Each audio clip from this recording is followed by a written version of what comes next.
सर्व मित्रांना जय महाराष्ट्र। मित्रांनो, आज आपण आपल्या या व्हिडिओमध्ये पोलीस भरती 2024 मधील विचारलेले प्रश्न पाहणार आहोत। कारण हे प्रश्न अत्यंत महत्त्वाचे आहेत, कारण हे प्रश्न पुन्हा पुन्हा रिपीट होण्याची दाट शक्यता असते। तर या पोलीस भरतीमध्ये जे प्रश्न विचारले ते प्रश्न थेट पाहू। चला तर मग सुरू करूया। प्रश्न पहिला, दहशतवादी संबंधित गुन्ह्याच्या तपासणीसाठी विशेष निर्माण करण्यात आलेल्या यंत्रणेचं नाव काय? तर या यंत्रणेचे नाव आहे NIA, नॅशनल इन्व्हेस्टिगेशन एजन्सी। त्याला मराठीतून राष्ट्रीय तपास संस्था असे म्हणतात। या तपास संस्थेची स्थापना 31 डिसेंबर 2008 रोजी झाली। प्रश्न दुसरा, कोविड-19 महामारीमुळे परदेशात अडकलेले भारतीय नागरिकांना परत आणण्यासाठी राबवण्यात आलेल्या ऑपरेशनास काय नाव दिले? तर ऑपरेशन वंदे भारत असे नाव होते।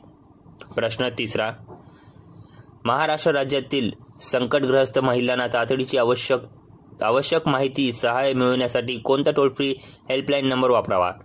तर 181 हा नंबर वापरावा। प्रश्न चौथा, इंटरपोल या संघटनेचे मुख्यालय कोणत्या ठिकाणी आहे? तर फ्रान्स या ठिकाणी आहे। प्रश्न पाचवा, भारतातील 29व्या क्रमांकाचे राज्य कोणते? तर तेलंगणा। प्रश्न सहावा, महाराष्ट्राचे मुख्यमंत्री एकनाथ शिंदे यांना कोणत्या विद्यापीठाकडून डी.लिट पदवी देण्यात आली? तर DY पाटील हे विद्यापीठ आहे। प्रश्न सातवा, बाबरी मस्जिद पाडल्यानंतर उसळलेल्या दंगलीच्या चौकशीसाठी कोणता आयोग नेमण्यात आला? तर त्या आयोगाचे नाव आहे माजी न्यायमूर्ती BN श्रीकृष्ण आयोग।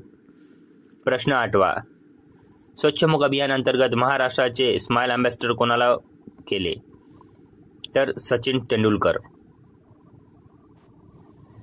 प्रश्न नववा, मराठी भाषेतील पहिला शिलालेख कोणत्या राज्यात आढळला? कर्नाटक।